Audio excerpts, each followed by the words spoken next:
نحمده ونستعينه ونستغفره ونؤمن به ونتوكل عليه ونعوذ بالله من شرور أنفسنا ومن سيئات أعمالنا من يهدي الله فلا مضل له ومن يضلل فلا هادي له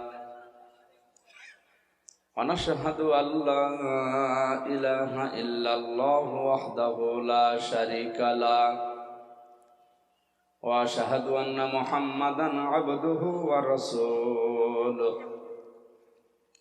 الذي أرسله بالحق بشيرا ونذيرا وداعيا إلى الله بإذنه وسراجا منيرا فقد قال الله تعالى في كلامه المجيد وفرقانه الحميد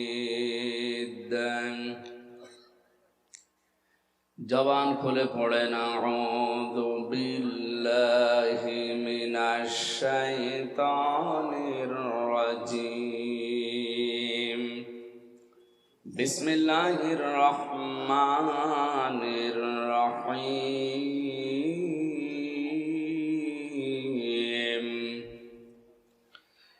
ইন্নাল্লাহা ইয়া'মুরু বিল আদলি ওয়াল ইহসানি ওয়া ইতা'i যিল কুরবা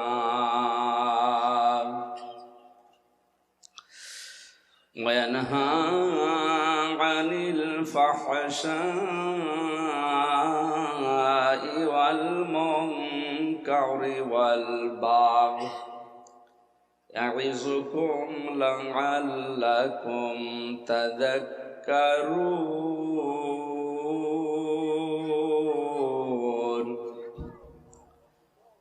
صدقت يا ربنا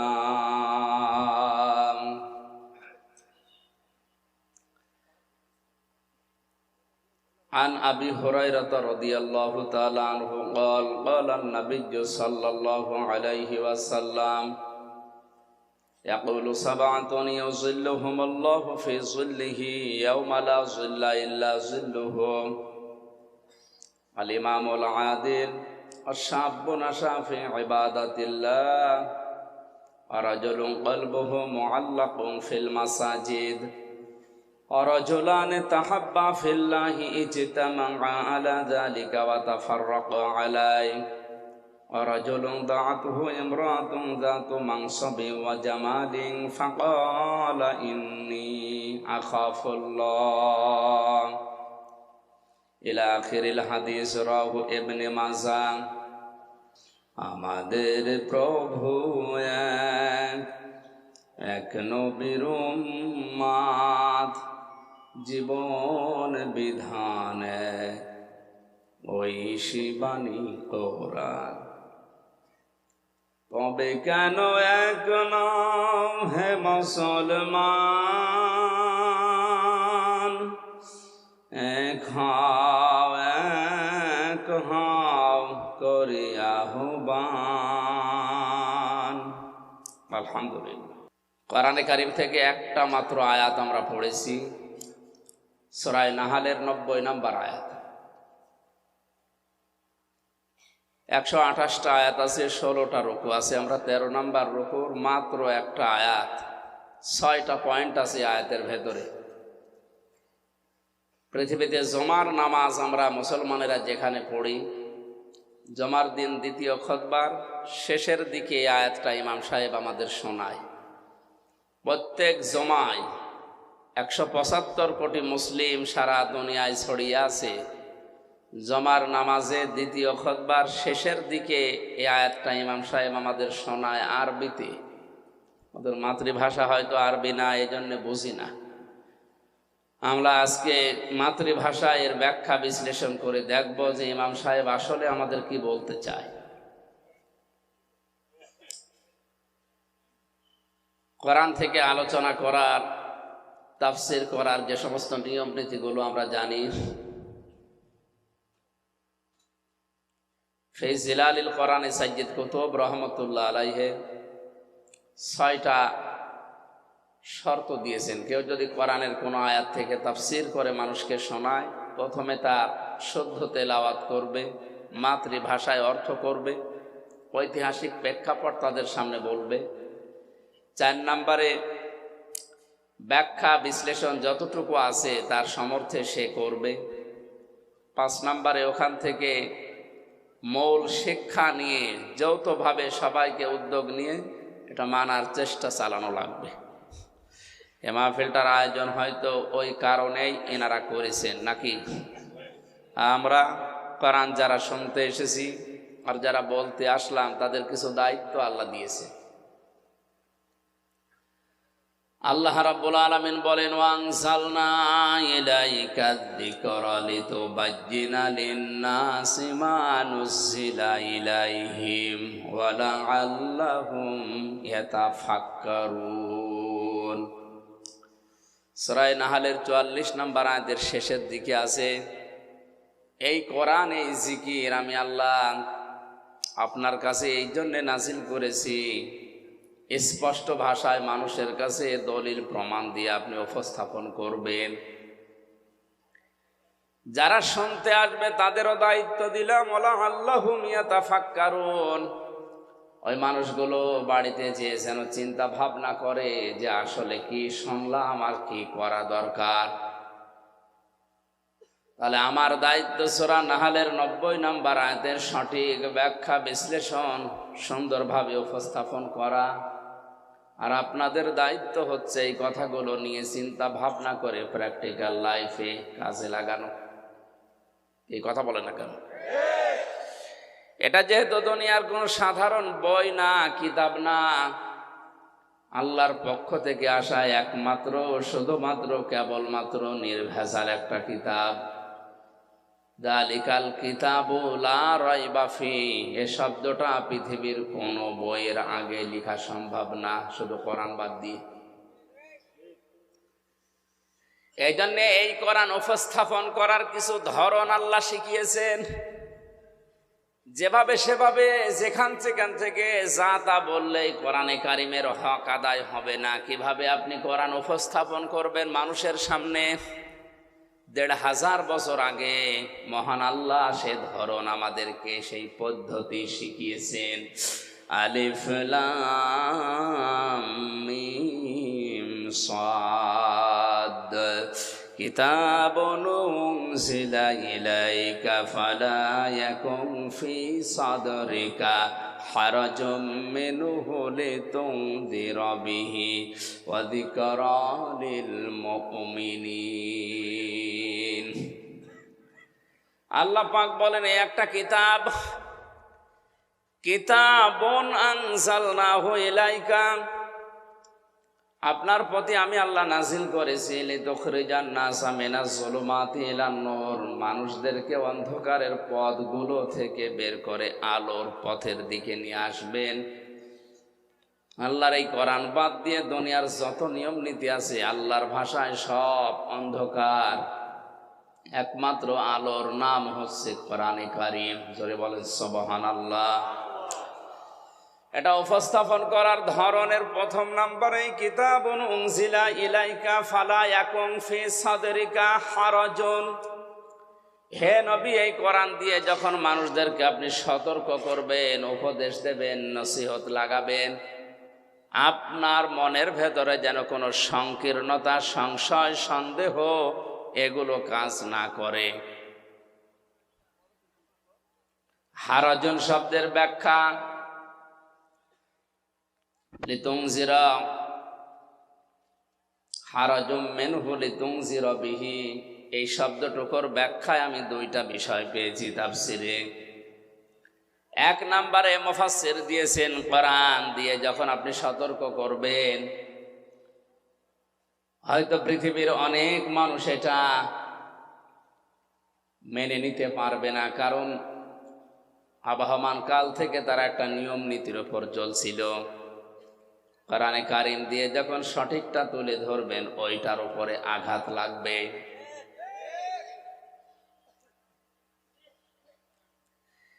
আঘাত লাগার কারণে সেই মানুষগুলো বিরোধিতা করবে। এতদিন যেই মানুষেরা আপনাকে চাকরি দিত, বেতন দিত, ভাতা বাড়িয়ে দিত, আপনার হাদিয়াত ফালাকাত, তারা আজ এই কথাগুলো শোনার পরে ওগুলো বন্ধ করে দিতে পারে। এইটা বাস্তব পৃথিবীতে এখন হচ্ছে না হচ্ছে না? কোরআনের সঠিক কথাগুলো তুলে ধরলে অনেক মানুষ যারা মানধাত আমল থেকে চলে আসছে, যুগ যুগ ধরে যারা নিয়ম নীতি ইসলাম মনে করে পালন করছে, তারা মনে করবে এটা তো নতুন ইসলাম, এ তো কোনোদিন শোনেনি। আগে পড়তো আলিফ বে তে সে, পড়তো না আগে? এখন সত্য করে যদি বলেন আলিফ বা তা সা, এ আবার কি নিয়ম বানিয়েছে হুজুরা, নতুন নতুন ইসলাম বানায়, এটা কি নতুন ইসলাম? এটাই সঠিকটা।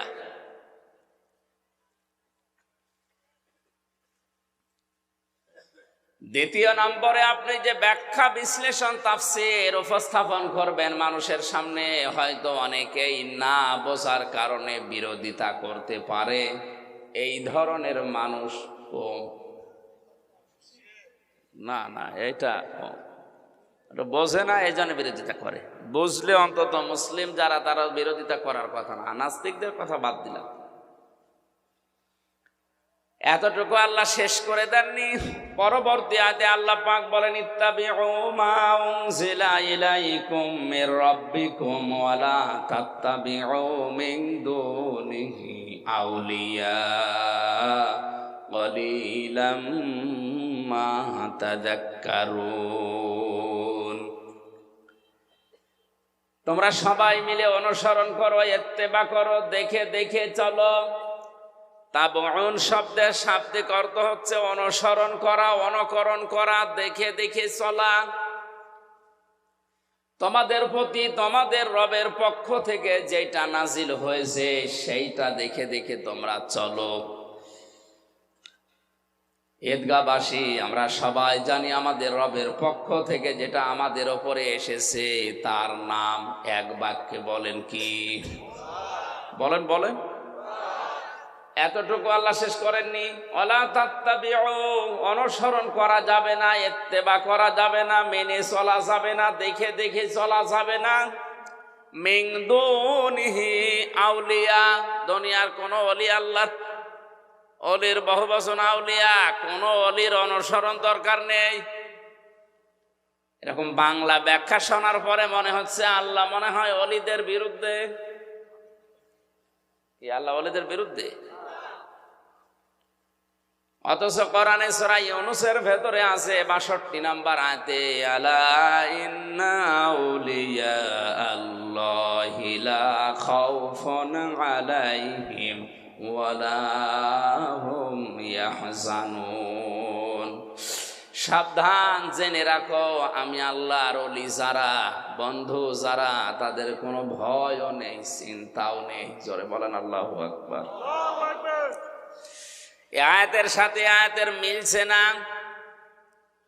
অথচ কোরআনে কারিমে আল্লাহ এমন কোন কথা দেয়নি যে একটার সাথে আর একটা কন্ট্রাডিকশন বাঁধবে, মা মিলবে না, এমন কোন কথা কোরআনে নেই। ওয়ালাউ কানা মিন ইনদি গায়রিল্লাহি লাওয়াজাদু ফীহি ইখতিলাফান কাসীরা। হে নবী, আপনি কোরআনে এমন কোন কথা পাবেন না যে একটার সাথে আর একটা মেলে না। অথচ এই আয়াতে বললেন ওলিরা আমার বন্ধু, আর এই আয়াতে বলছেন তোমরা ওলিদেরকে অনুসরণ করবা না। কথাটা কেমন হয়ে যাচ্ছে?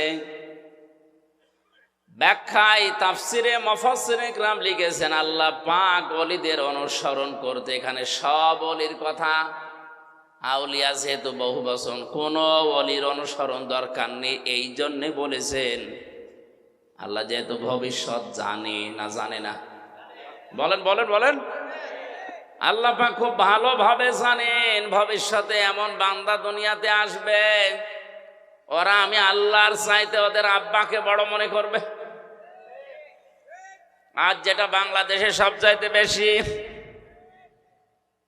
আল্লাহর আলোচনা শোনাবেন না, আব্বার কথা বলেন খুব খুশি, সে যে আব্বা যে ধরনের হোক। অনেকে আল্লাহর চাইতে আব্বাকে বাবাকে বড় মনে করবে। এই জন্য আল্লাহ আগে সতর্ক করার জন্য নিষেধ করলেন, কালিলাম মা তাযাক্কারুন। আফসোস, আল্লাহর এই আলোচনা থেকে উপদেশ গ্রহণ করবে খুব কম মানুষ। আমরা যেন ওই কম মানুষের ভেতরেও থাকতে পারি। সরে বলেন আমিন। সূরা নাহলের এই 90 নম্বর আয়াতে আল্লাহ পাক 6টা বিষয় আলোচনা করেছেন। 3টা আদেশ আর 3টা নিষেধ। আল্লাহর আদেশ মানাও ফরজ, নিষেধ মানাও বলেন না কেন? তাহলে 6টা ফরজ এই আয়াতে আছে। একটা একটা করে ব্যাখ্যা করে যতটুকু আমাদের মেধায় আছে এখান থেকে নিয়ে আমাদের বাস্তব জীবনে আমরা মিলিয়ে দেখব আসলে আমরা এই আয়াতটা প্রতি জমার দিন যেটা আরবিতে শুনি ওটা আমাদের জীবনে মিলছে কিনা। আল্লাহ পাক বলেন, ইন্নাল্লাহা ইয়া'মুরু বিল আদলি ওয়াল ইহসানি ওয়া ইতা'i যিল কুরবা। অবশ্যই আমি আল্লাহ নির্দেশ করছি বিল আদলি, দুনিয়াতে তোমরা ন্যায় বিচার করবা। কি বিচার? দ্বিতীয় নম্বর হল ইহসান, ভালো ব্যবহার করবা। ওয়া ইতা'i যিল কুরবা, নিকট আত্মীয়দের খোঁজ খবর রাখবা। এই 3টা কাজ যদিও আমরা মুআমালাত মুআশারাত ইসলামের একটা অন্যতম বিধান, সাধারণ জিনিস মনে করি।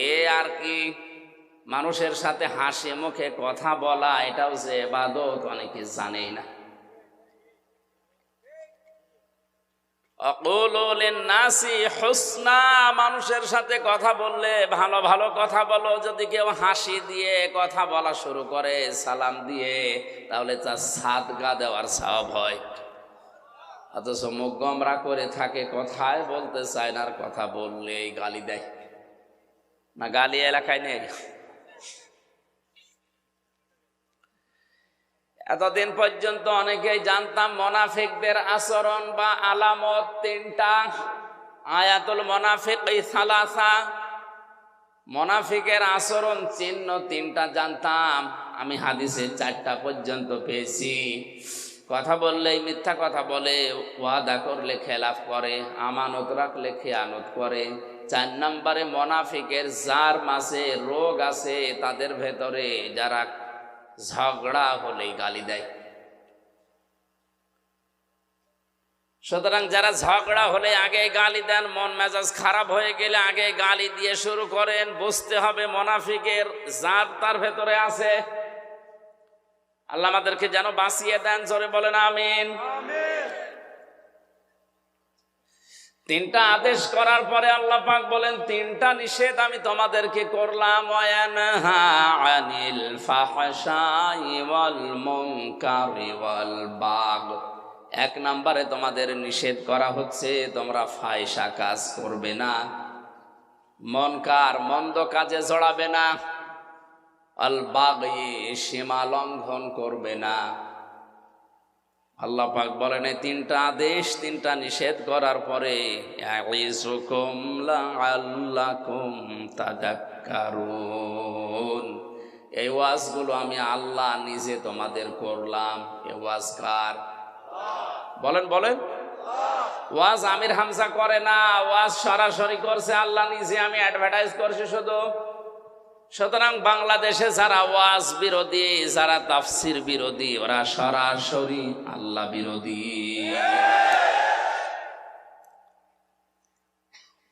কক্সবাজারে হয়তো এরকম মানুষ খুব কম, এগুলো কুষ্টিয়াতে বেশি। লালনের মাজারে 3 দিন একাধারে চলছে আল্লাহর নাম নিয়ে গাঁজা খাওয়া, কোনো অসুবিধা নেই। আরো পুলিশ দিয়ে পাহারা দেওয়া হয়। অথচ কুষ্টিয়াতে, চুয়াডাঙ্গা, এই সমস্ত জায়গায় তাফসির মাহফিল লেখা দেখলে আগেই 14 জায়গায় অনুমতি নেওয়া লাগবে। কেন? ইসালে সওয়াব হয়, 63 দিন ব্যাপী অনুষ্ঠান হয়, 7 দিন ব্যাপী মেলা হচ্ছে। মেলার নাম দিয়েছে বই মেলা, বই খুঁজে পাওয়া যায় না।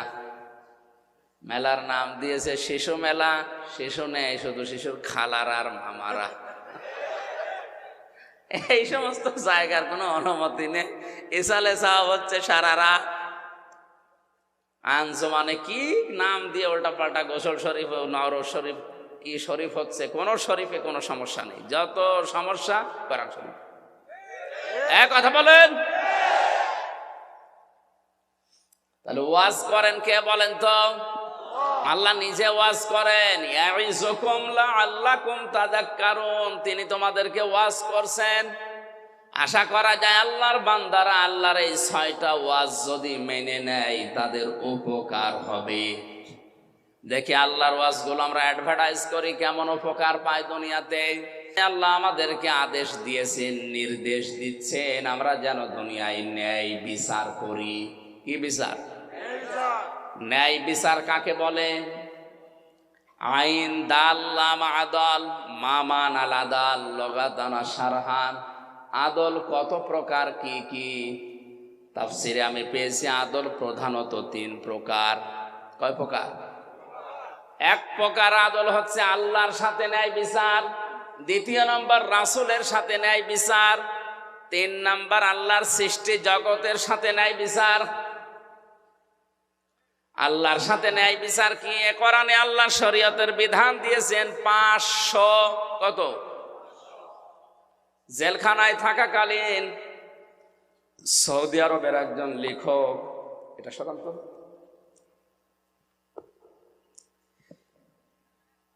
ওনার আরবিতে লেখা, বাংলায় ভাষান্তর করা জনাব নূর হোসেন মজিদ নামে এক ভদ্রলোক করেছে বাংলায়। ওখানে আল্লাহর অঙ্গীকার আল কোরআনে 500। আমি বইটা প্রায় 8-9 বার এই 3 বছরে পড়েছি, আমার প্রায় মুখস্থ হয়ে গেছে। আমি দেখেছি ওখানে আল্লাহর 500 আয়াত আছে কোরআনের শরীয়তের বিধান, যেটা আল্লাহর অঙ্গীকার। এগুলো যদি কোনো মানুষ বাস্তবে মেনে নেয়, সে যেন আল্লাহর সাথে ন্যায় বিচার করলো। তার ভেতরে আজকের আয়াতে আছে 6টা।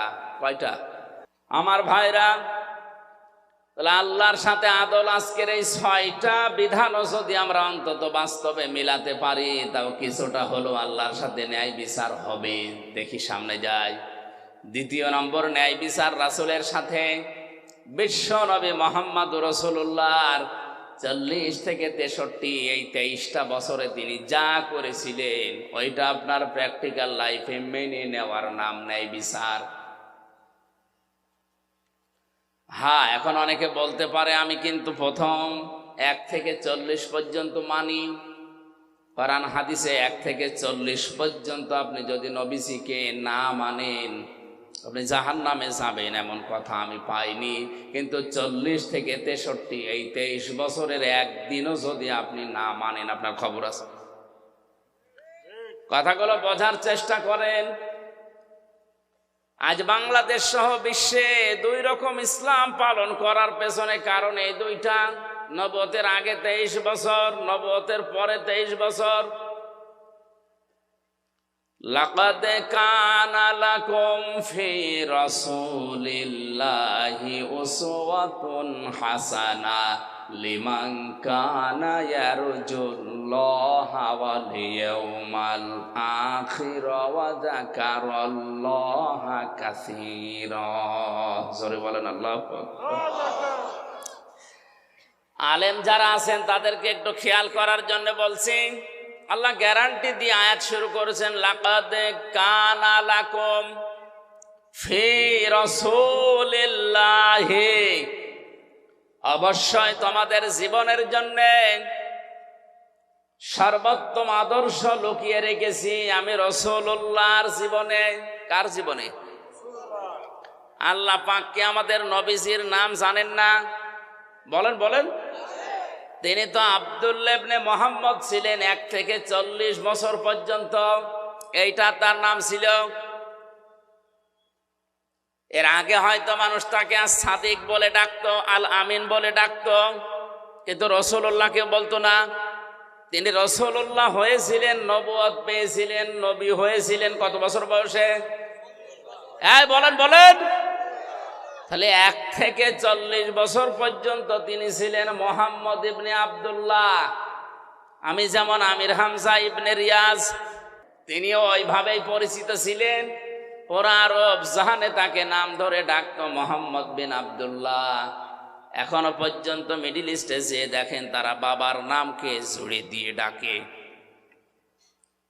ছেলের নাম যদি হয় আব্দুর রহমান তাহলে বলে আবু আব্দুর রহমান, আব্দুর রহমানের পিতা। যতগুলো সাহাবীর নাম আপনি দেখবেন অধিকাংশ বাবার নামের সাথে জুড়ে দেওয়া। আব্দুল্লাহ বিন মাসউদ, আব্দুল্লাহ ইবনে ওমর রাদিয়াল্লাহু তাআলা আনহুমা। আল্লাহ রাব্বুল আলামিন 1 থেকে 40 বছর পর্যন্ত নবীজির এই জীবনে তিনি 17 বছর থেকে সংগঠন আরম্ভ করেছিলেন হিলফুল ফুজুল দিয়ে, শান্তির সঙ্গ। এখান থেকে 40, এই 23 বছরে তিনি সামাজিক রাজনৈতিকভাবে বিভিন্ন কর্মকাণ্ড তিনি আঞ্জাম দিয়েছিলেন পরিবারে আর সমাজে। একটা শত্রু পুরা আরব জাহানে তার ছিল না, সিরাত ইবনে হিশাম বলছে। আর রাহিকুল মাখতুমিয়াও আছে, একটা শত্রু তার ছিল না, সবাই তাকে অধিকাংশই নামের পরিবর্তে বলতো আল আমিন যাচ্ছে, আর সাদিক যাচ্ছে। যখনই তিনি 40 বছর বয়সে কোরআনে কারিম পেলেন, নবুয়ত পেলেন, নবী হয়ে গেলেন, এখন তার নাম আর মোহাম্মদ ইবনে আব্দুল্লাহ নেই, এখন হয়ে গেছেন তিনি রাসূলুল্লাহ। আগের 23 বছরে একটা শত্রু যার নেই, পরের 23 বছরে 82 বার তাকে ডাইরেক্ট হত্যা করার জন্য ইহুদিরা চেষ্টা চালিয়েছে। মানুষ তো একই আছে, আগেও যা ছিল পরেও তাই, শুধু নাম পাল্টিয়ে হয়েছে মোহাম্মদ ইবনে আব্দুল্লাহর জায়গায় রাসূলুল্লাহ। এই কথা বলেন। আজ আমরা বাংলাদেশ সহ বিশ্বে যারা মোহাম্মদ ইবনে আব্দুল্লাহর কাজগুলো করছে তাদের শত্রু হবে না, হওয়া সম্ভব না। কিন্তু যারা রাসূলুল্লাহর কাজ আরম্ভ করবে তাকে যদি 82 বার টার্গেট করা হয়, অন্তত আপনাকে 8 বাদ দিয়ে যদি 2 থাকে 2 বার টার্গেট হবে। এখানে উল্টা বসে আমরাও তো নবীওয়ালা কাজ করি, আমার তো কিছু হয় না। না, ওটা আপনার নবীওয়ালা কাজ না, ওটা মোহাম্মদ ইবনে আব্দুল্লাহর কাজ। নবীওয়ালা কাজ আরম্ভ হয়েছে নবী হওয়ার পরে। কত বছর বয়স বলেন বলেন।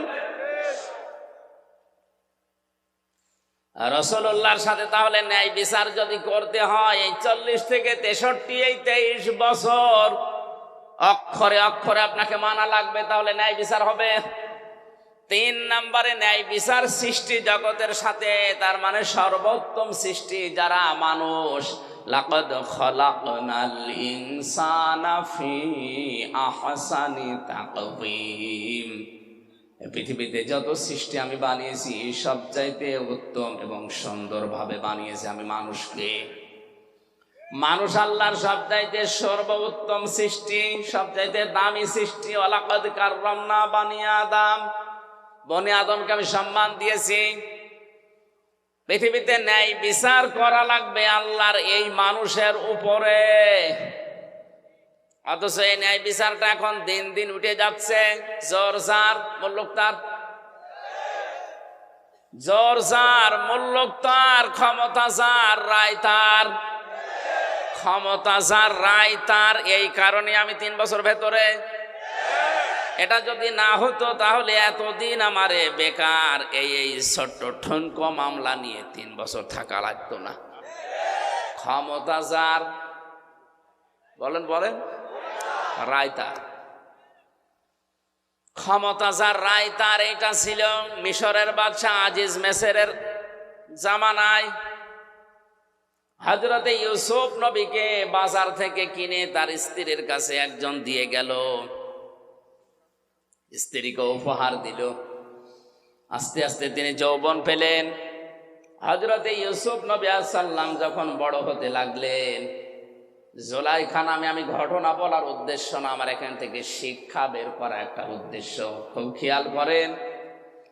আল্লাহ রাব্বুল আলামিন বলেন, আকালাল্লাযী ইশতারাহু মিন মিসর লিমারআতিহি আকরিমি মাসওয়াহু আসা ইয়ানফা'না আও নাত্তাখিযাহু ওয়ালাদা। এর সার কথা হচ্ছে, এই মহিলা তার স্বামীকে বলেছে, এই ছোট্ট সন্তানটাকে হয় আমরা নিজের সন্তান হিসাবে গ্রহণ করি, অথবা এই সন্তান আমাদের অনেক উপকারে লাগবে। আল্লাহ পাক বলেন, এভাবে করে আমি ইউসুফকে প্রতিষ্ঠিত করলাম তার বাড়িতে। অথচ তার ভাইরা যখন তাকে বিক্রি করে দিচ্ছিল, সে সময় প্রায় 3টা কথা তার নামে তহমত লাগিয়েছিল। 1 নম্বরে বলেছে, আমাদের এটা গোলাম, বাড়ি থেকে চুরি করে পালিয়ে যায়, এই জন্য আমরা বিক্রি করে দিচ্ছি। 2 নম্বরে বলেছিল, এই গোলামের চরিত্র ভালো না। 3 নম্বরে বলেছিল, এ গোলাম আমাদের অনেক কিছু চুরি করে পালাচ্ছিল। ইউসুফ নবীর চরিত্রের বিরুদ্ধে যে 3টা কথা তার ভাইরা বলেছিল, একটাও সত্য। অথচ হযরতে ইউসুফ ওই সময় ছোট মানুষ, 12 বছর বয়স, কিচ্ছু বলেন নাই, খালি শুনছিলেন আমার ভাইরা বলছে কি। আজও পৃথিবীতে অনেক জায়গায় এমন আছে, আমাদের বিরুদ্ধে যে কথাগুলো বলা হয়, শুধু শোনা ছাড়া প্রতিবাদ করার কোনো জায়গাও আমাদের নেই। বাস্তবের দিকে তাকান, ধরে নিয়ে যাচ্ছে পুলিশ, মামলার আয়ু পুলিশ, ম্যাজিস্ট্রেট ওদের, বিচারক ওদের, জজ ওদের। মামলায় যা যা লিখেছে সব ওরা নিজেরাই লিখেছে।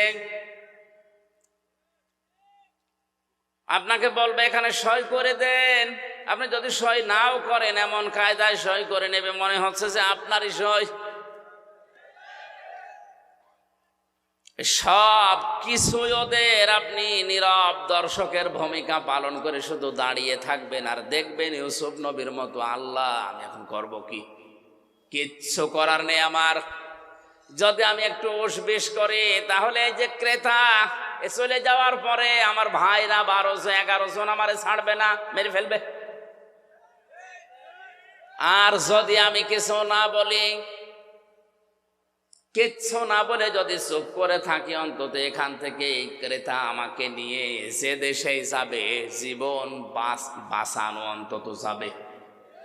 আমি যদিও বিক্রি হয়ে যাচ্ছি, আজ বিশেষ করে বাংলাদেশ সহ বিশ্বের বহু জায়গায় আলেম এবং মুসলমানেরা ঠিক নবী ইউসুফের মতো অসহায় অবস্থায় আছে।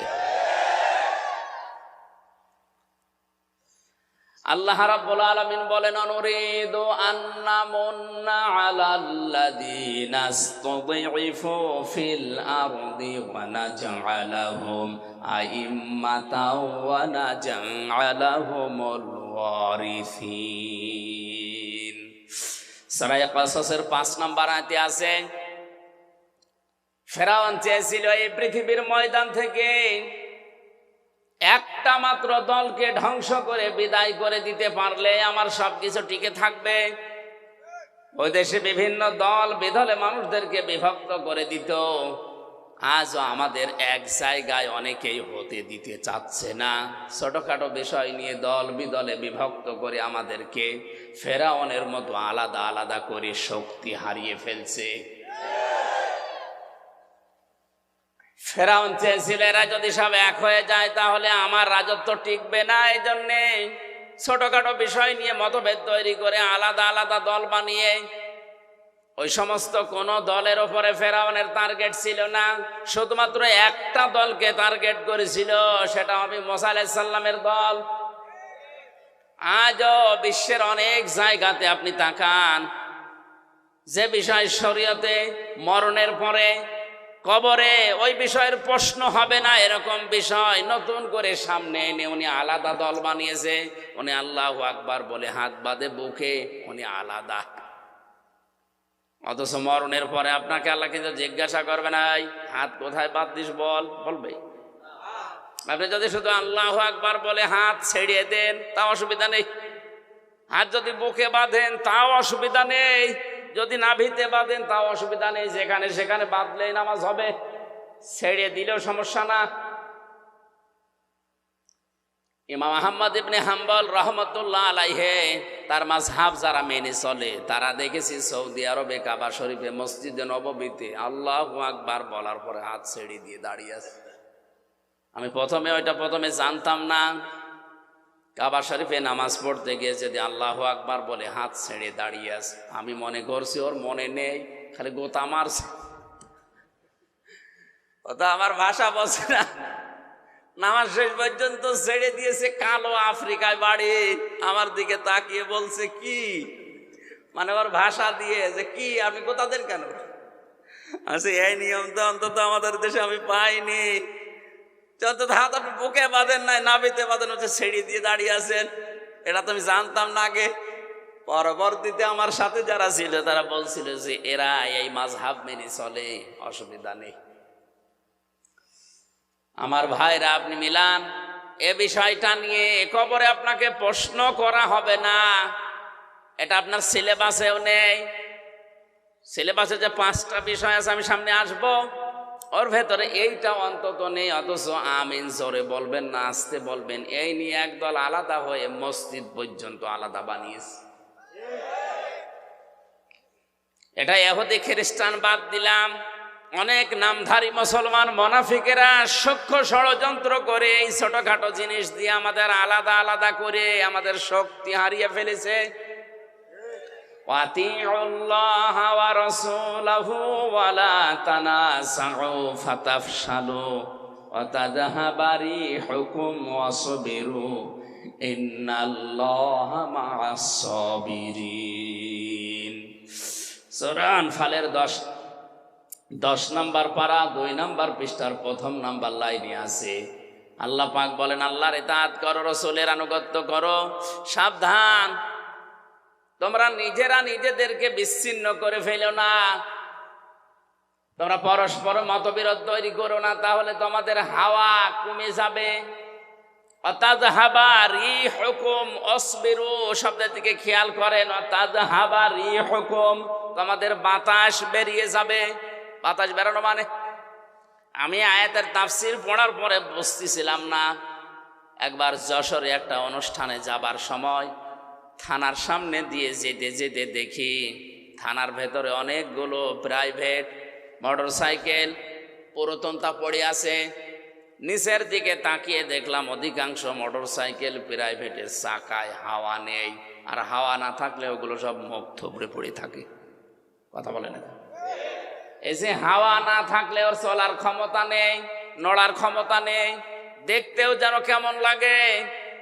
মুসলমানদের ভেতরে যখন ঐক্য নষ্ট হয়ে যায়, তখন আল্লাহ পাক বলেন তাদের বাতাস, তাদের শক্তি বের হয়ে যাবে, তখন যে এসে থাপড় দেবে। আর এটা অলরেডি এখন আরম্ভ হয়েছে। আন্তর্জাতিক বিষয়টা আমি পরে বলবো, এটা দেশীয় রাজনীতিতে দেশীয় সূক্ষ্ম ষড়যন্ত্র এইটা, এই জন্য আমরা এক জায়গায় হতে পারি না। ফেরাউন ঠিক এই কাজ করে ওই মিশরের ভেতরে আলাদা আলাদা দল করে কয়েকশো দল বানিয়েছে, কোন দল তার টার্গেট ছিল না। আজও বাংলাদেশে ইসলামী দল যত আছে, কোন দল কিন্তু বাতিলের টার্গেট না, রাম আর বামদের টার্গেট না, একটা দলকে বাতিলরা টার্গেট মনে করে। কারণ ওরা জানে যে ফেরাউনের মতো ওদেরও বুদ্ধি আছে, যে হাজার হাজার দল থাকলেও অসুবিধা নেই, 95 সমস্যা। আল্লাহ রাব্বুল আলামিন বলেন, কিন্তু আমি অনুগ্রহ করেছি আন্না মুন্না, মানান শব্দের শাব্দিক অর্থ হচ্ছে অনুগ্রহ করা, দয়া করা। ওরা যেই দলটাকে ধ্বংস করার জন্য উঠে পড়ে লেগেছিল, ষড়যন্ত্র করেছিল, আমি আল্লাহ কিন্তু চেয়েছি ওই মুসা নবীর দলকে এই জমিনের ওয়ারিস বানাতে। জোরে বলেন আল্লাহু আকবার।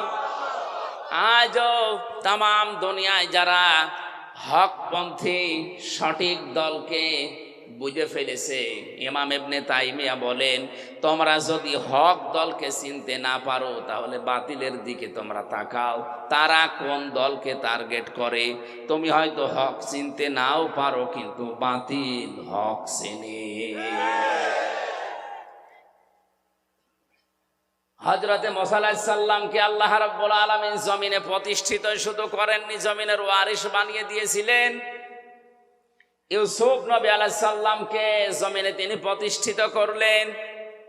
ওরা চেয়েছিল এখান থেকে বিক্রি করে তাকে শেষ করে দেবে, আল্লাহ পাক বলেন না, وَلِنُعَلِّمَهُ مِن تَأْوِيلِ الْأَحَادِيثِ وَاللَّهُ غَالِبٌ عَلَى أَمْرِهِ وَلَكِنَّ أَكْثَرَ النَّاسِ لَا يَعْلَمُونَ। তাকে আমি আল্লাহ স্বপ্নের ব্যাখ্যা শিক্ষা দিলাম।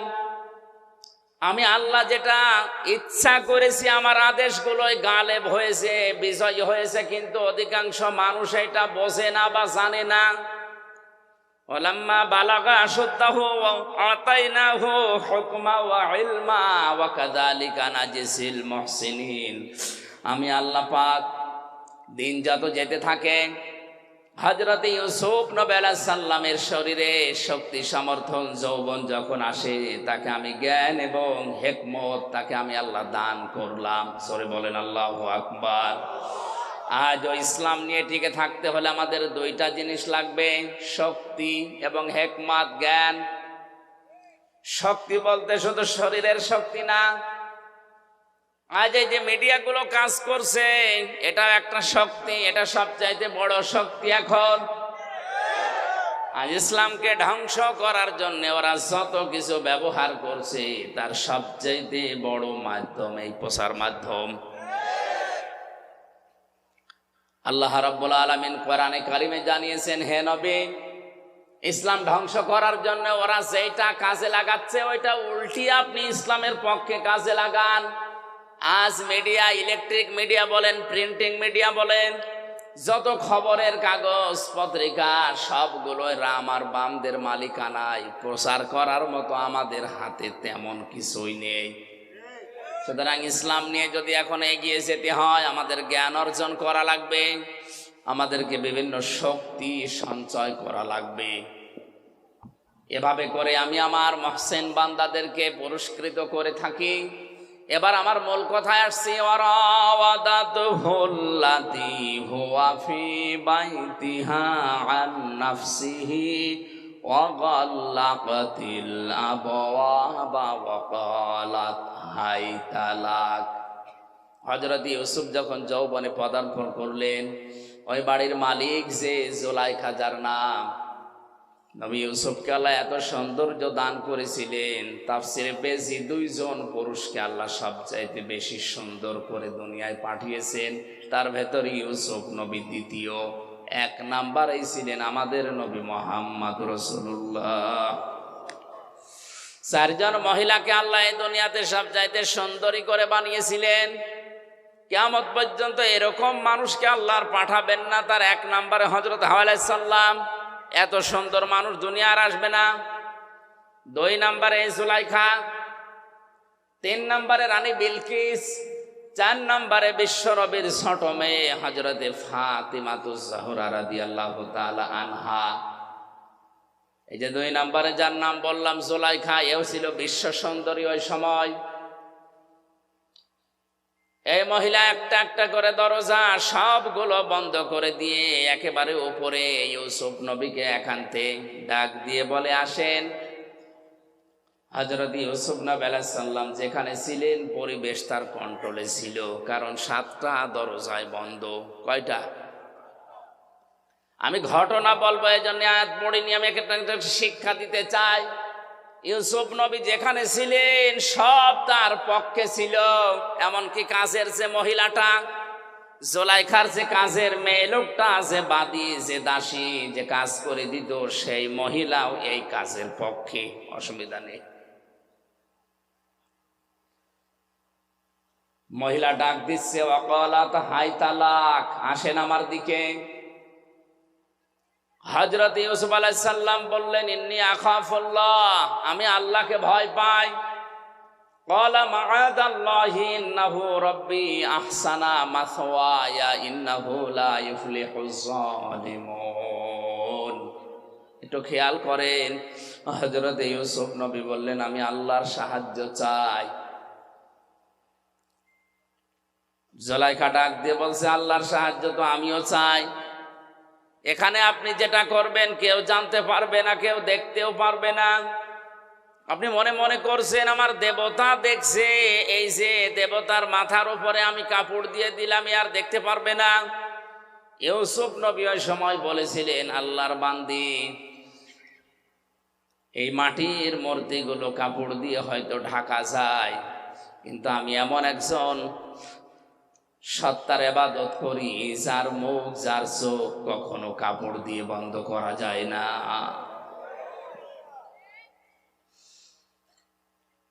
হযরত ইউসুফ আল্লাহর সাহায্য চেয়েছিলেন। এত বড় কঠিন যৌবনে পরীক্ষা চলছে, যেটা একটা যুবক মানুষের জন্য এই জায়গা থেকে বেঁচে থাকা কতটা কঠিন, যাদের যৌবন আছে তারা জানে। হযরত ইউসুফ নবী কঠিন মুহূর্তে তিনি আল্লাহর সাহায্য চাই কথা বলেছিলেন কেন?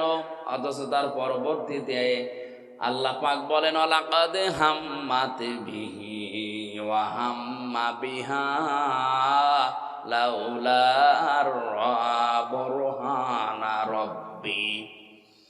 এমন একটা পরিবেশ তার কোন অনুকূলে ছিল। তিনি একজন নবী, নবীদের শরীরে এমনিতেই যৌবন বেশি। সাধারণ মানুষের চাইতে নবীদের শরীরে যৌবন কমপক্ষে 27 গুণ বেশি থাকে। কত? আল্লাহর নবীর এই ডান হাতে এই দুনিয়ার 100 মানুষের শরীরে যে শক্তি আছে তার ডান হাতে এই শক্তি ছিল। নবীদের যৌবনও বেশি, তাদের শক্তিও বেশি, পরিবেশে কন্ট্রোলে। আল্লাহ রাব্বুল আলামিন বলেন, হযরতে ইউসুফও কিন্তু মানুষ হিসাবে রাজি হয়ে গিয়েছিলেন, আর ওই মহিলা তো আগেই রাজি। এই আয়াতের কথা যা বলছে ঠিক আছে? হ্যাঁ, আমি যে বললাম লাকাদ হাম্মাত বিহি ওয়া হাম্মা বিহা, ইউসুফ নবীও রাজি, জুলাইখাও রাজি, ঠিক আছে? বাংলা অর্থ তো এটাই হয়, লাকাদ হাম্মাত বিহি ওয়া হাম্মা বিহা। ইউসুফ নবীও রাজি ছিলেন, জুলাইখাও রাজি আছে। বাংলা অর্থ এরকমই আছে, কিন্তু এটা যদি করে শেষ করে দেন আপনার ঈমান থাকবে? নবীর উপর একটা তহমত চলে যাচ্ছে না? আল্লাহ পাক বলেন, লাউলা বুরহানা রাব্বি, যদি আমার, হযরত ইউসুফ বলেন, যদি আমার রব আমাকে কিছু দলিল, কিছু বুরহান, কিছু প্রমাণ সামনে না দিতেন, তাহলে আমিও ঝুঁকে পড়েছিলাম। কারণ মানুষ হিসাবে আমার ভেতরও যৌবন আছে। শয়তান তো বসে নেই। জেলখানার এই জীবনে মামুনুল হক সাহেব ছিলেন আমার পাশের রুমে। মানুষ হিসাবে মাঝে মাঝে আমাদের হতাশা আসে, কিন্তু কোরআনে কারিমের সমস্ত আয়াতগুলো যখনই পড়তাম, অর্থ ব্যাখ্যা বিশ্লেষণ নিয়ে আলোচনা করতাম, তখন আবার স্বাভাবিক হয়ে যেতাম। না, আমাদের মালিক আছেন, তিনি আমাদের ছাড়বেন না। কারণ আমি তো জেনা করে আসিনি, আমি তো মানুষ খুন করে আসিনি, আমি তো টাকা পাচার করে আসিনি। কোরআনে কারিমের সূরা মায়েদার 67 নম্বর আয়াত আমি যেই দিন পড়েছি, ওই দিন থেকেই কোরআনে কারিম যতটুকু বুঝি, যতটুকু জানি, আমি সাফ করে পরিষ্কার করে প্রচার করার চেষ্টা চালাচ্ছি সেই 12 সাল থেকে। ইয়া আইয়ুহার রাসূলু বাল্লিগ মা উনজিলা ইলাইকা মির রাব্বিক ওয়া ইল্লাম তাফআল ফামা বাল্লাগতা রিসালাতা আল্লাহু ইয়াসিমুকা মিনান নাস ইন্নাল্লাহা লা ইয়াহদিল কওমাল কাফিরিন। আল্লাহ পাক বলেন, হে রাসূল, বাল্লিগ, আপনি প্রচার করেন, আপনি তাবলীগ করেন, ছড়িয়ে দেন। কি ছড়াবেন, কি প্রচার করবেন? মা উনজিলা ইলাইকা মির রাব্বিক, আপনার রবের পক্ষ থেকে যেটা নাজিল হয়েছে। এই আয়াত প্রমাণ করে পৃথিবীতে তাবলীগ করা ফরজ কোরআনের। কিসের? আরো জোরে বলেন, কিসের? পৃথিবীর কোন মানুষের তাবলীগ করা ফরজ না, জায়েজও না। এমনকি কোন মানুষ যদি মারা যায়, সর্বোচ্চ 3 দিন তার স্ত্রী তার জন্য শোক পালন করবে। কয়দিন? সাধারণ মানুষ যত মারা যাবে সর্বোচ্চ 3 দিন, আর স্বামী মারা গেলে 40 দিন। 4 মাস 10 দিন পরে সে অন্য জায়গায় বিয়ে করে আগেরটা একেবারে ভুলে যে নতুন করে সংসার করবে, কোনো অসুবিধা নেই। বলেন তো, দুনিয়ায় শুধু স্বামী ছাড়া পৃথিবীর মা বাবা মারা গেলেও না সর্বোচ্চ 3 দিন, এরপরে কোনো শোক নেই। অথচ বছরে বছরে আমরা শোক পালন করে করে একেবারে কিয়ামত পর্যন্ত মনে হচ্ছে পালন করব। তা আপনি কোন ইসলাম পালন করছেন? এই জন্য আমাদের তাবলিগ যদি হয়, প্রচার যদি হয়, শুধুমাত্র প্রচার হবে, তাবলিগ হবে কোরআনের। তাছাড়া দুনিয়ার কারো প্রচার করা, প্রসার করা, প্রশংসা করা জায়েজ নেই। কিসের প্রশংসা করা দরকার আপনার? ওয়াইল্লাম তাফআল ফামা বাল্লাগতা রিসালাতা। হে নবী, আপনার উপর যে কোরআন আমি দিলাম, এটা যদি প্রচার না করেন, তাবলিগ না করেন, আপনি যেন রিসালাতের দায়িত্বই পালন করেননি। আল্লাহ এতটুকু বলেই কিন্তু শেষ করেননি। আল্লাহ জানে যে ঝামেলা সামনে আছে, এই জন্য বলেন আল্লাহু ইয়াসিমুকা মিনান নাস। ইয়াসিমু এটা মোজারে, বর্তমান, ভবিষ্যৎ, প্রেজেন্ট, ফিউচার। আমি জানি যে আপনার উপরে বিপদ আসবে তাবলীগ করতে গেলে কোরআনের। আমি যেটা নাজিল করেছি এর তাবলীগের প্রচারের প্রসার যদি আপনি করতে চান, ঝামেলায় পড়বেন, বিপদ আসবে। আমি আল্লাহ গ্যারান্টি দিলাম আপনাকে, আমি আল্লাহ নিজে বাঁচাবো। শুধু বাঁচিয়েছেন দুনিয়ায়, ওই 82 বার তাকে ডাইরেক্ট হত্যা করতেছিল এই জায়গায় তা না, মরণের পরে ইহুদিরা তার লাশ চুরি করতে চেয়েছে, আল্লাহ তাও বাঁচিয়েছেন। কথা বলেন ঠিক কিনা? আল্লাহ ইয়াসিমু যেহেতু মজারে দিয়েছেন বর্তমান এবং ভবিষ্যৎ, ভবিষ্যৎ বলতে কিয়ামত পর্যন্ত কোরআন থাকবে। সুতরাং কিয়ামত পর্যন্ত কোরআনের সঠিক তাবলীগ যদি কেউ করে, ও যত বড় বিপদেই পড়ুক না কেন, শহীদ করে হলেও তাকে আল্লাহ সাহায্য করবে। অনেকেই মনে করে যে জেলখানায় গিয়ে শহীদ হয়ে গেলে ওর জীবন শেষ হয়ে গেল, মারা গেল না। লিয়া'লামাল্লাহুল্লাযীনা আমানু ওয়া ইয়াত্তাখিযা মিনকুম শুহাদা ওয়াল্লাহু লা ইউহিব্বুজ যালিমিন। সূরা আলে ইমরানের ভেতরে 140 নম্বর আয়াতে আছে, আল্লাহ পাক বলেন, যার জীবন যৌবন আমার পছন্দ হয়, যার প্র্যাকটিক্যাল লাইফ আমার কাছে ভালো লাগে, ওকে সাধারণভাবে মরণ দেয় না, ওদেরকে আমি আল্লাহ শাহাদাতের মরণ দিয়ে ধন্য করি। এই লোকটা যদি এখন মারা যায়, ঈমান নিয়েও যদি মরে, কবরে দিয়ে দেবেন, কবরে উনি ঘুমিয়ে পড়বে, এতটুকুই শেষ, আর কিছু নেই। কিন্তু যদি শহীদ হয়ে মরতে পারে, কবরে যাবার পরে আমার আল্লাহ নিজে ওনাকে খাওয়াবে। আরো আসতে বলে 50 বছর কোরআনের দাওয়াত দিয়ে যদি ঈমান নিয়ে শুধুমাত্র বাড়িতে বসে বসে মরেছে, তো মরণের পরে কবরে ঘুমিয়ে থাকতো কিয়ামত পর্যন্ত, এই শেষ। কিন্তু আল্লাহ এটা চাইনি। আল্লাহ তার জীবন যৌবনকে, তার কর্মজীবন, প্র্যাকটিক্যাল লাইফ এটা পছন্দ করেছে। এই জন্য সাধারণভাবে মরণ না দিয়ে শাহাদতের মরণ দিয়ে ধন্য করেছে। আমরা মনে করছি কই মরে গেল, না, মরে যায়নি। ওয়ালা তাহসাবান্নাল্লাযীনা কুতিলু ফি সাবিলিল্লাহি আমওয়াতা বাল আহইয়াউন ইনদা রাব্বিহিম ইরযাকুন। সূরা আলে ইমরানের 162 নম্বর আয়াতে সম্ভবত আছে। আল্লাহ তাআলা বলেন, আপনি কি ধারণা করেন হে নবী, যারা আমি আল্লাহর রাস্তায় শহীদ হয়, মারা যায়, হত্যা হয়, তাদেরকে আপনি মনে করেন যে ওরা মরে গেল না, বরং ওরা জীবিত, এবং আমি আল্লাহ নিজে ওদেরকে খাবার খাওয়াই। সুতরাং আজ ফিলিস্তিনের এই মুসলমানেরা সহ বিশ্বের যত জায়গায় আজ মুসলমানদেরকে শহীদ করা হচ্ছে, মারা হচ্ছে, হত্যা করা হচ্ছে, এই মানুষগুলোর জীবন ব্যর্থ না, এদের জীবন আল্লাহর কাছে পছন্দনীয়। এই জন্য শাহাদতের মরণ দিয়ে আল্লাহ তাদের ধন্য করছে।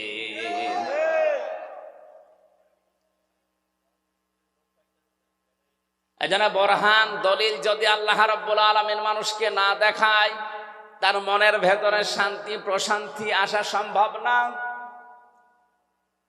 কত মানুষ দেখলাম শুধুমাত্র ইসলামের জন্য 20 বছর 22 বছর 25 বছর পর্যন্ত পড়ে আছে ওই চার দেওয়ালের মাঝে, দুনিয়ার কিচ্ছু আর জানে না।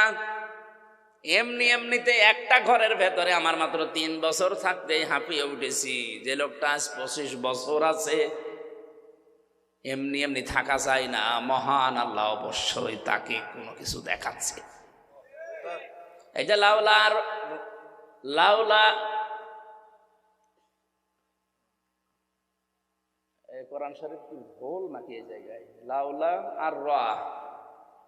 লাউলা আর রা বুরহানা রব্বি, যদি তার রব তাকে কিছু দলিল আর প্রমাণ না দেখাতেন তাহলে তিনিও কিন্তু যৌবনের তাড়নায় ধোঁকে পড়েছিলেন। কি দেখিয়েছেন? তাফসিরে 3টা কথা আছে। 1 নম্বরে হযরতে ইয়াকুব আলাইহিস সালামকে আল্লাহ ওই ঘরের ভেতরে হাজির করে দিলেন। মনে হচ্ছে ইয়াকুব নবী তার ছেলেকে ডাক দিয়ে বলছে, বাবা ইউসুফ, তুমি কিন্তু জিনা করতে পারো না। 2 নম্বরে হযরতে জিবরাইল ফেরেশতা একটা কাগজ নিয়ে এসেছে। কাগজের উপরে লেখা ছিল, আমি আল্লাহ বলছি ইউসুফ তুমি কিন্তু জিনা করতে পারো না। এই সমস্ত নিদর্শনগুলো যখন তিনি দেখলেন, তিনি তখন বললেন, ক্বালা মাআযাল্লাহ, আমি আল্লাহর সাহায্য চাই। কার?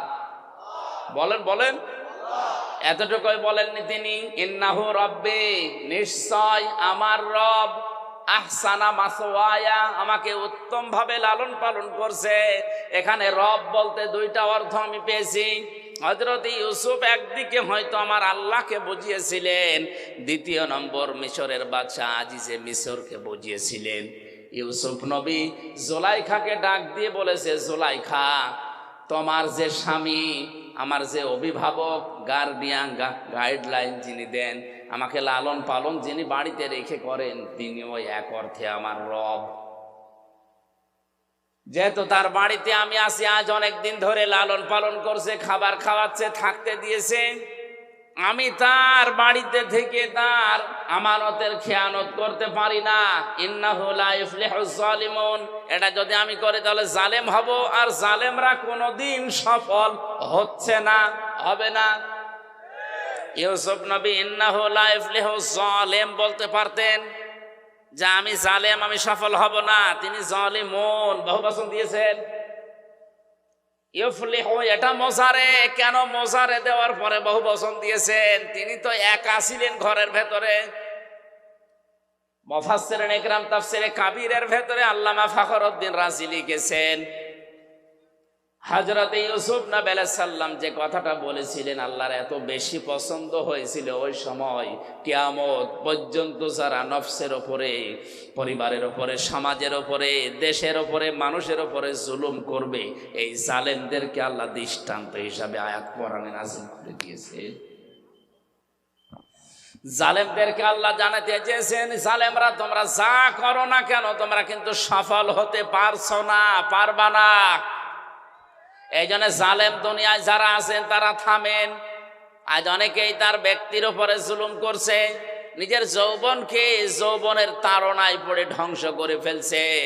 মোবাইল, কম্পিউটার, ইন্টারনেটের মাধ্যমে নিজের যৌবনকে আজ যারা ধ্বংস করে ফেলছে, এটা নিজের নফসের উপরে, শরীরের উপরে জুলুম। এই কথা বলে দেখা, পরিবারের মা বাবা আপনাকে হোস্টেলে থাকতে দিয়েছে, পুরুষ হোস্টেল, মহিলা হোস্টেল যাই বলেন, কত কষ্ট করে মা বাবা টাকা পয়সাগুলো আপনার জন্য পাঠায়, আপনি ওইটা নিয়ে ওয়াইফাই লাইন নিয়েছেন, ইন্টারনেট নিয়ে লেখাপড়া বাদ দিয়ে সারাদিন উলঙ্গ নাচ দেখতেছেন। এটা নফসের উপরে জুলুম। এই জালেম যদি কেউ হয়ে যায়, সে সফল হতে জীবনেও পারবে না। আল্লাহ রাব্বুল আলামিন বলেন, কাযালিকা লিনাসরিফা আনহুস সুওয়া ওয়াল ফাহশা ইন্নাহু মিন ইবাদিনাল মুখলাসিন। এইভাবে করে আমি আল্লাহ তার থেকে এই ফায়সা কাজগুলো সরিয়ে নিয়েছিলাম। আমার মুখলেস বান্দাদেরকে আমি এভাবেই সাহায্য করব কিয়ামত পর্যন্ত। আস্তাবাকাল বাবা ওয়া কাদ্দাত কমিসাহু মিন দুবুরি ওয়া আলফায়া সাজ্জিদাহা আলাল বাব ক্বালাত মা জাযাউ মান আরাদা বিআহলিকা সুআন ইল্লা আইয়ুসজানা আও আযাবুন আলীম। জ্ঞানী মানুষ যারা একটু খেয়াল করেন, আল্লাহ রাব্বুল আলামিন বলেন হযরত ইউসুফ আলাইহিস সালাম যখনই বলেছে আমি আল্লাহর সাহায্য চাই, ওই নিদর্শনগুলো দেখার পর জিবরাইলকে বললাম কানের কাছে মুখ লাগিয়ে বলো যে সামনে যাও, যা করা লাগে আল্লাহর কুদরত করবে। হযরত ইউসুফ নবী আলাইহিস সালাম শুধু সামনের দিকে গিয়েছেন, তখনও পর্যন্ত জুলাইখা মনে মনে ভাবছিল দরজা 7টায় বন্ধ, ও সামনে যাই যাবে, বের হতে পারবে না।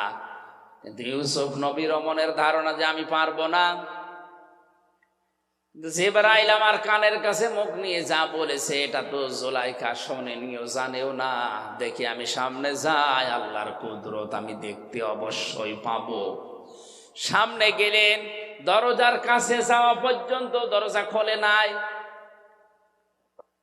এটা তাফসিরে কাবিরের ভেতরে আছে, খাজেনে তাফসিরে খাজেনে মুফাসসির লিখেছেন দরজার কাছে গিয়ে দাঁড়িয়ে আছে, তখনও পর্যন্ত দরজা খোলে নাই। ইউসুফ নবী চিন্তা করছিলেন ওই সময় কি আল্লাহর ওয়াদাও কি মিথ্যা হয়ে গেল? কই আমার জিবরাইল যে কানের কাছে মুখ নিয়ে বলে গেল যে সামনে যান, আমি তো এসেছি প্রায় দরজার কাছে, আর ও মহিলা তো এবার দৌড় দেবে। দরজার কাছে যাবার পরে দাঁড়িয়ে আছেন, চোখ বন্ধ করে ফেলেছেন, মনে হয় আর হবে না। চোখ বন্ধ করার পরে যেই চোখ খুললেন, দেখলেন অটোমেটিক দরজা একটা খুলে গেছে।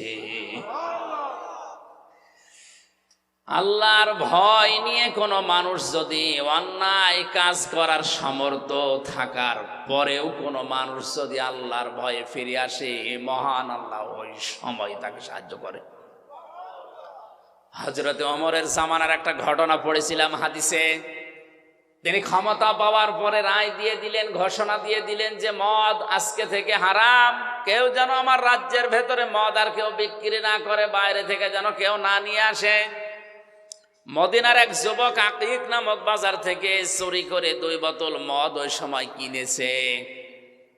1 বোতল জায়গায় বসে খেয়েছে, আর একটা নিয়ে যাচ্ছে বাড়িতে, রাতের বেলা বন্ধুদের নিয়ে আনন্দ করে চুরি করে খাবে।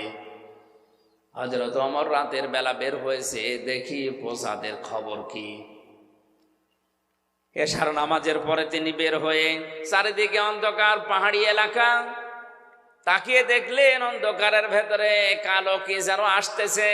কাছে যত যায় তত স্পষ্ট হয়। কাছে গিয়ে দেখলেন একটা মানুষ, ডাক দিয়ে বললেন এই বেটা, রাতের বেলা এভাবে কি করো? লোকটা হযরতে ওমরের কণ্ঠ শোনার পরে তার মাতলামি ভালো হয়ে গেছে। কারণ হযরত ওমর যে রাস্তা দিয়ে যেত, শয়তান পর্যন্ত রাস্তায় আসতে ভয় পেত। লোকটা ছিল মাতাল। হযরত ওমরের কণ্ঠ যাই শুনেছে, এই বেটা রাতের বেলা কি করো? ওর মাতলামি গেছে ভালো হয়ে। ডাক দিয়ে বলে, খলিফা, আমার বোনের বাড়ি যাচ্ছি। বোনের বাড়ি যাবে তো হাতে কি? এই যে চাদর মোড়া দিয়া, এর নিচে মোটা মোটা লাগে কি এটা? এ ফুলে আছে। ও মনের অশান্তি মুখ দিয়ে বের হয়ে গেছে, এটা দুধের বোতল মা দিয়েছে, বোনের বাড়িতে নিয়ে যাচ্ছি। হযরত ওমর সঙ্গে সঙ্গে বললেন, দেখি তোর দুধের বোতল দেখা কেমন। লোকটা চিন্তা করছে, মিথ্যা কথা তো বলেই ফেলেছি, 1 বোতল খেয়েছিলাম, আর 1 বোতল নিয়ে যাচ্ছিলাম। এই কঠিন মুহূর্তে যদি চাদরটা তুলে বোতলটা হাতে দেই, দেওয়ার সঙ্গে সঙ্গে এই মিথ্যা বলার অপরাধ আমরা মেরে ফেলবে। এখনো পর্যন্ত বিশ্বাস হয়নি আমার চাদরের নিচে কি আছে, ও তো জানে মদ। ওই সময় আল্লাহকে ডাক দিয়ে বলেছে মনে মনে, রব্বুল আলামিন, আজকের এই কঠিন অবস্থায় তুমি যদি ওমরের হাত থেকে আমারে বাঁচিয়ে দিতে পারো, তোমার নামে শপথ করে বলছি, জীবনে আর কোনোদিন আমি মদ খাবো না। হযরত ওমর হাত বাড়িয়েছে, লোকটাও চাদর খুলে দিচ্ছে। ওর তো মনে মনে আছে যে এটা মদেরই বোতল। চাদর ওসা করে যখন ওনার হাতে দিয়েছে, হযরত ওমর হাতে নিয়ে দেখলেন গরম দুধ। ডাক দিয়ে বলে, আল্লাহর বান্দা, এই নাও, চলে যাও। লোকটাকে যখন বলে এই নাও, চলে যাও, ও আর যায় না, জায়গায় দাঁড়িয়ে আছে। হযরত ওমর জিজ্ঞাসা করে, কি যাও না কেন? লোকটা বোতল ফেলে দিয়ে বলে, খলিফাতুল মুসলিমিন, আমি কিন্তু সত্যি মদ খেয়েছিলাম, আর এক বোতল নিয়ে যাচ্ছিলাম বন্ধুদের নিয়ে খাবো। আপনি যখন চাইলেন আমিও দেওয়ার জন্য রেডি। ওই সময় মনে মনে আল্লাহকে একটা ডাক দিয়েছিলাম, রব্বুল আলামিন, তোমাকে ভয় করেই বলছি, আজকে যদি ওমরের হাত থেকে তুমি আমারে বাঁচিয়ে দিতে পারো, জীবনে আর মদ খাবো না।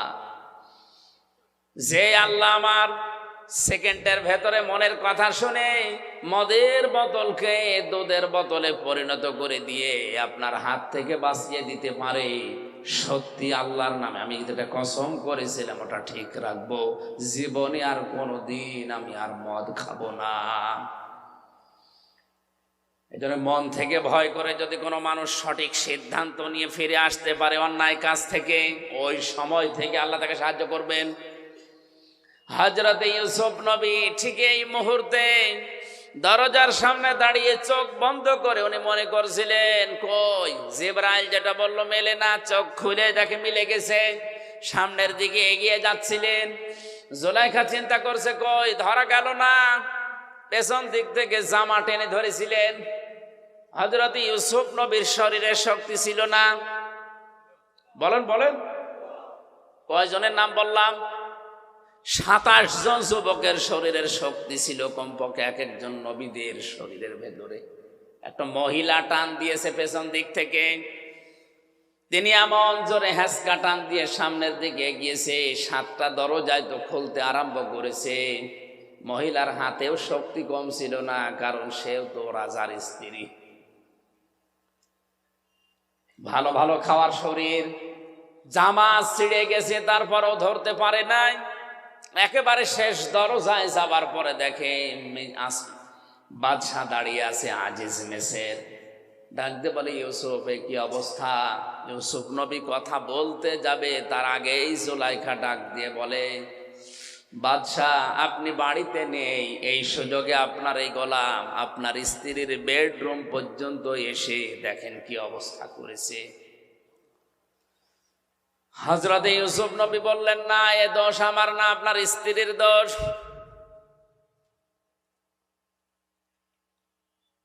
কথা কাটাকাটির এক পর্যায়ে হযরত ইউসুফ নবীকে বাদশা জিজ্ঞাসা করে, তোমার কোনো সাক্ষী আছে? হযরত ইউসুফের মনের ভেতরে আল্লাহ ইলহাম পাঠিয়ে দিলেন, হ্যাঁ আছে। ওই যে আপনার শালীর কোলের উপরে যে দুধের বাচ্চা কাঁদতেছে, ওইটাই আমার সাক্ষী।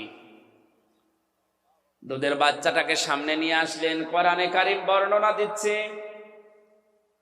জুলাইখার সঙ্গে সঙ্গে ডাক দিয়েছে, বাদশাহ হে আমার স্বামী, এর কথা আমি শুনতে চাই না। যদি আপনি আমাকে রাখতে চান, আপনার ভাত যদি আমি খেতে চাই, তাহলে এই লোকটাকে হয় জেলখানায় দেওয়া লাগবে, না শাস্তি দেওয়া লাগবে।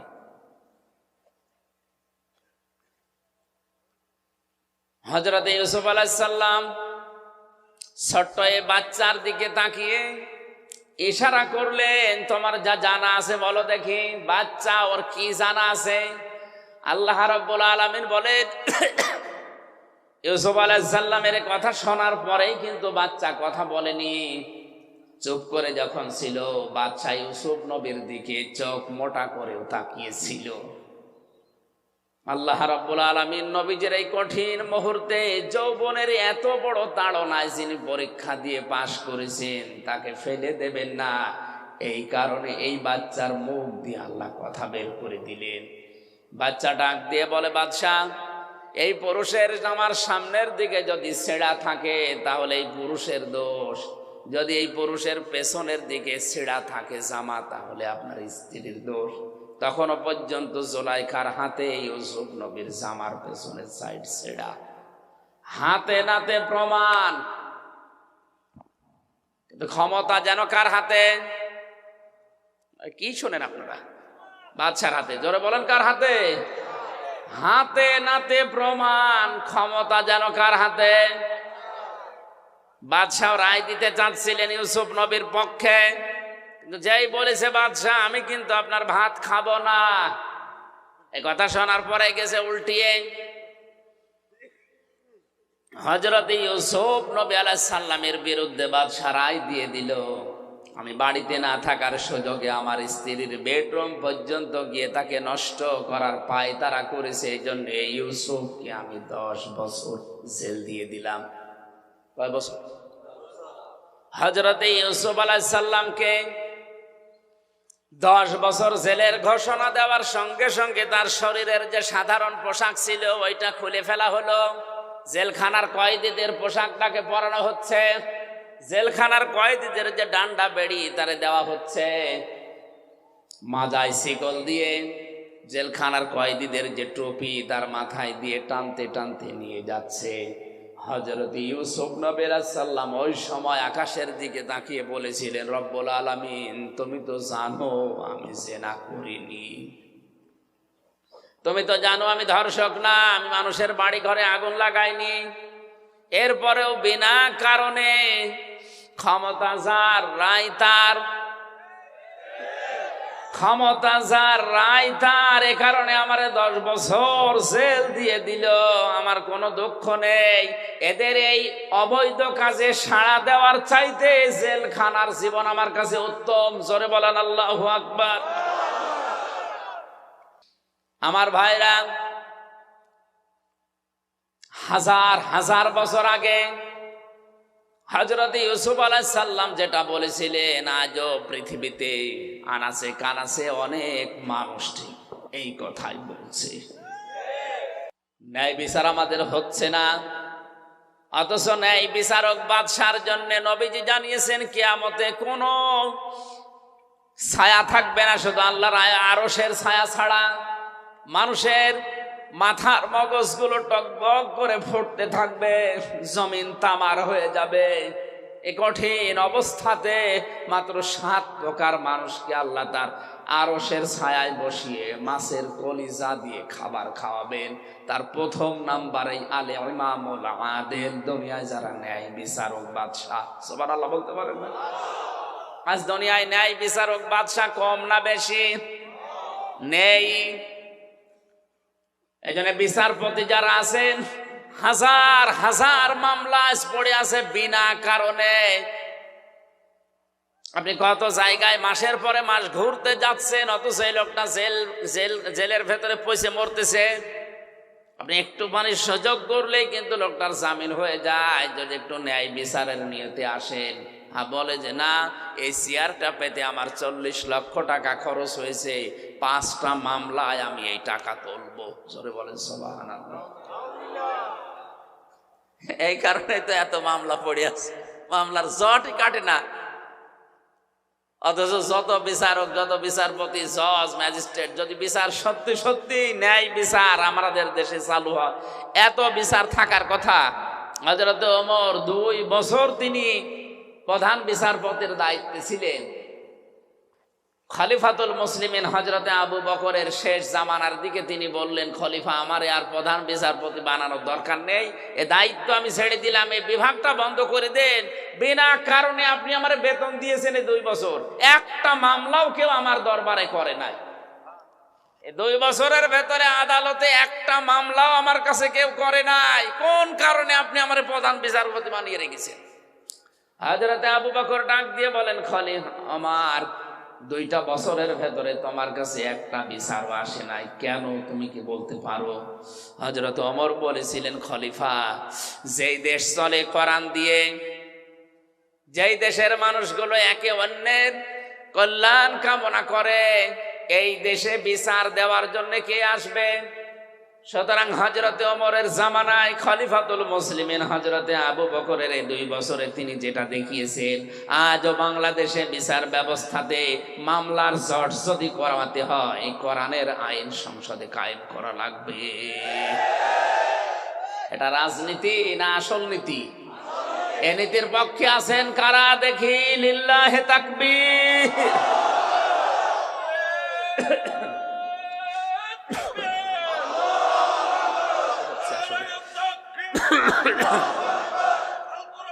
আলহামদুলিল্লাহ ভাই,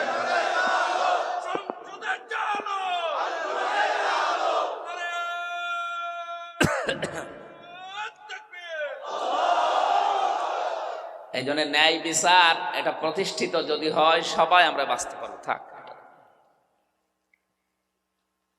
সম্মানিত ভাইরা, এক একটা পয়েন্টের ভেতরে হাজার হাজার কথা লুকিয়ে আছে। আমার শরীরের যে অবস্থা, যা গলার যে অবস্থা, কথা একটু জোরে বললেই কাশি হচ্ছে। আর একটা অনুষ্ঠান ছিল মাগরিবের পরে, ওইটা করতে গিয়ে আরো ঝামেলায় পড়ে গেছি। 3 বছর একাধারে কি খেয়েছি আমি জানি আর আল্লাহ জানি। কারণ এমন অবস্থায় আমাদেরকে রেখেছিল, আপনারা অনেকে শুনেছেন, ফাঁসির কন্ডেম সেলের ভেতরে খাবার দাবারের যে অবস্থা, ভেতরের কল কবজা আর সেরকম নেই, খালে ওপরে খোসা পড়ে আছে। এটা স্বাভাবিক হতে কিছুদিন সময় লাগবে, আস্তে আস্তে সুস্থ হই, সামনে আবার আসবো ইনশাল্লাহ, কথা বলবো নাকি। যে গরু দিয়ে মানুষ চাষ করে খাবে, গরুই যদি মরে যায় তো কি চাষ করবে? আমি অন্তত বেঁচে থাকি নাকি মরে যাব? আমার বুকেও ব্যথা করছে, কণ্ঠের অবস্থাও দেখছেন ভালো না, আর সফর হয়ে গেছে অনেকক্ষণ, অনেক বেশি। আমি খুব সামারাইজ করে 6টা পয়েন্ট শেষ করে দিচ্ছি। আল ইহসান, আল্লাহ বলেন ভালো ব্যবহার করবা। ভালো ব্যবহার 7 প্রকার মানুষের সাথে করার আদেশ আছে আল্লাহ। প্রথম নাম্বারে মানুষ ভালো ব্যবহার করবে তার মা বাবার সাথে। কার সাথে?